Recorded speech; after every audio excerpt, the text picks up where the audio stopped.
saying is essentially like under this treaty, the prevention, which sounds good, the Treaty on the Prevention of Placements of Weapons in Outer Space, what the Russia and China would be able to do is say, well, it's something that is supposed to defend you from missiles launched from the ground and also hitting the ground could be considered a space weapon, but something that is launched from the ground in order to hit a satellite could not be a space weapon. Pretty much, but the whole point is the definition is a space. The space weapon idea of a space weapon. I've had conversations with people trying to define it. It's indefinable. You really cannot define it. I'm gonna bring in a little bit of law on another side, just kind of demonstrate my feelings on this. There was a Supreme Court case many years ago that was dealing with the subject of what constitutes something being obscene. And the justice really in the Supreme Court really wrangled with it. They said, you know what, we can't define it, but here's our ruling. We can't define it legally, but we'll know it when we see it. So that's kind of been my approach to space weapons. I can't define it, but I'll know it when I see it. Okay, well, I have a question about it. I do want to talk about this real quick because it does seem like basically what China and Russia were doing is presenting this treaty that would, if the U.S. agreed to it, it would limit the United States' defensive capabilities. So obviously they weren't going to do that. But then if the U.S. says, no, we're not going to sign this treaty about space weapons, it kind of plays into preventing space weapons. Well, yeah, as we're recording this, there was just the Tucker Carlson Putin interview. And one of the big lines of that is Putin basically saying, well, everything is America's fault. Russia tried to make peace, but so Putin had to invade Ukraine, you guys. It's because of the United States. And this plays right into that line of propaganda that it's always the U.S. that is the aggressor.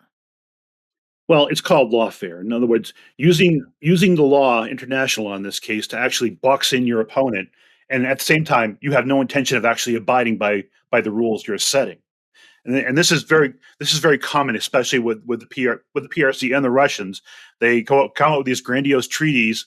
We for lack of a better term, we get suckered into them, and when it's convenient, they completely ignore it, saying, we're not going to do that. And of course, you have NGOs here in academia saying, well, you've really got we signed it and we made the commitment. We've got to follow it, even though it's going to benefit us. It's going to detriment us strategically. Because we're a free society and our government will be held accountable by all these NGOs and people saying, hey, we signed this. But authoritarian regimes like Russia and China, they can do whatever they want.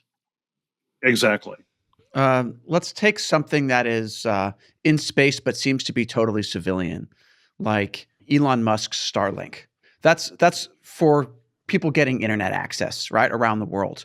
But the Ukrainian military is using their access to Starlink to help them with certain defense capabilities and missile targeting capabilities. So then, according to this treaty, would Starlink be considered a space weapon, and then somehow you could kind of go after that?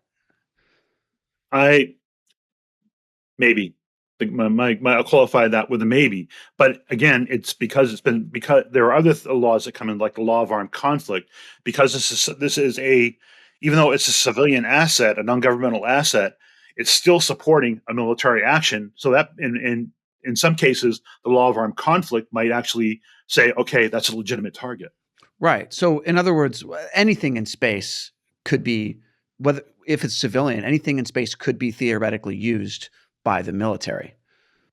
Well, let's look at GPS. GPS was a program developed by the Air Force for global navigation, but it has a military signal and has a civilian signal, and the whole industry has built up around the civilian signal. I mean, everybody uses GPS. The Europeans have a similar system. The PRC has developed a massive system called BEDO as well. But the idea is the primary purpose for developing GPS was to help military forces navigate, but also to guide munitions. And we see that with GPS-guided bombs, cruise missiles, I believe now use GPS instead of their old Turcom system. So in a sense, that has become a weapon in a sense. So you're going to see a lot about this whole thing. You hear a lot about this whole thing about weaponization and militarization of space. Space has been weaponized and militarized for decades, but the Outer Space Treaty doesn't prohibit that. So you're mentioning that China sees space completely culturally different than the United States. So if the U.S., I mean, as you mentioned, essentially what the U.S. is doing is already kind of dual use, civilian military. What is China and the Chinese military doing in space? Is it just like mimicking what the U.S. is doing? Do they have a totally different strategy? What are they using space for? What are their space weapons like? Again, the PRC, the Communist Central Committee, PRC, basically has these 5-year plans. They have 5-year plans for many things, including outer space. Every 5 years they'll issue a white paper, and there's usually a publicly unclassified version of it made available. And that basically sets out their goals, their strategic outlook, the way they see space, what they're planning on doing, and in broad terms, obviously for the next 5 years. Um, Something you got to read between the lines, and you got to look at what happens here on Earth. Now, I for one hate comparing outer space to the terrestrial environment. I mean, I hate it, but I do it all the time. So I'm guilty of the thing that I loathe the most. There's a problem that's been going on for over 10 years in the South China Sea, where the Chinese, who are actually a signatory to the UN Treaty on the Law of the Sea, have basically gone out and started claiming sovereign territory and creating these artificial islands in the South China Sea, the Nine Dash Line region. And they're basically asserting sovereignty over there. And one of the things they're using is their culture, basically saying, well, back in our history, thousands of years of history, our people were out here and we are just reclaiming what is rightfully ours. And they're doing the same thing with the Philippines right now. And there's a very good chance a conflict could blow up out of that, depending on how they react. Well, they're doing the same thing in outer space. I need to do a little history here to build on this. Are you going to tell me the Chinese were in space? Well, I mean, think about it. Thousands of years ago, Chang'e drank an immortality potion and went to the moon. Okay, but I think that people wouldn't you could make an argument about Qing dynasty maps or whatever, right? That suddenly appear that claiming not moon fairies. But nobody's going to be like, oh well, yeah, your folk legend is going to give you a claim on space. Hey, Chang'e is also what they named their moonlander. Yes, their orbital. Yeah.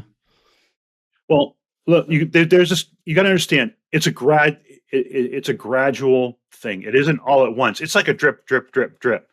The Chinese Central Committee adopted this strategy called the three warfares, which is basically using the law, the media, and psychology to achieve political ends without having to use the military. And the whole idea is we're going to use our culture and our ancient claims and these ancient maps to basically build a narrative, a political narrative. And the idea is eventually, gradually, if we use the media, use TikTok, for example, we can convince people that this is actually true. Our claims are valid. This is actually factual. It's a slow strategy, but the culture there isn't like America, where we got to have something. We got to try something new every 5 minutes. They think in terms of decades and in some cases centuries. What do we need in the next half century and the next century? And they build their strategy on there, and they adjust their tactics as they go along. The Chang'e, they have a lander on the back of the moon right now, the Chang'e, and my comment was, what the heck are they doing back there? They landed one of their Chang'e landers, and it deployed this little rabbit, this little thing called the jade rabbit, which is also in their cultural mythology on the surface. But after that lander deployed, they did an interesting thing. A flag popped up on their lander, a communist Chinese flag, and I looked at that, and I understood the significance of this. Now, everybody says, well, the Americans did the same thing. No, the Americans didn't do the same thing. After Neil and Buzz landed on the moon and planted the flag, which was actually an afterthought, it was never part of the original mission plan.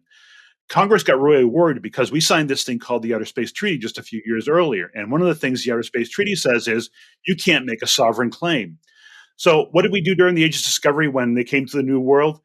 They'd plant a flag or something else and claimed it in the name of the king or the queen for Spain, Portugal, England, what have you. So really, Congress is worried, what is the significance of this flag? What message are we sending? So in between Apollo 11 and Apollo 12, NASA passed an authorization act, and they put in that the little blurb, and basically says The placing of the basically says the emplacement of the American flag on the moon is not a claim of sovereignty. It's just basically an expression of national pride and achievement. So they basically made sure the planting of the flag was consistent with the Outer Space Treaty. The PRC on the other hand raised their national flag on the moon. So what does that mean? Do they have a law? Do they have a law on the books similar to we do, saying it's just a symbol of national pride and achievement, or is it actually a claim of national sovereignty?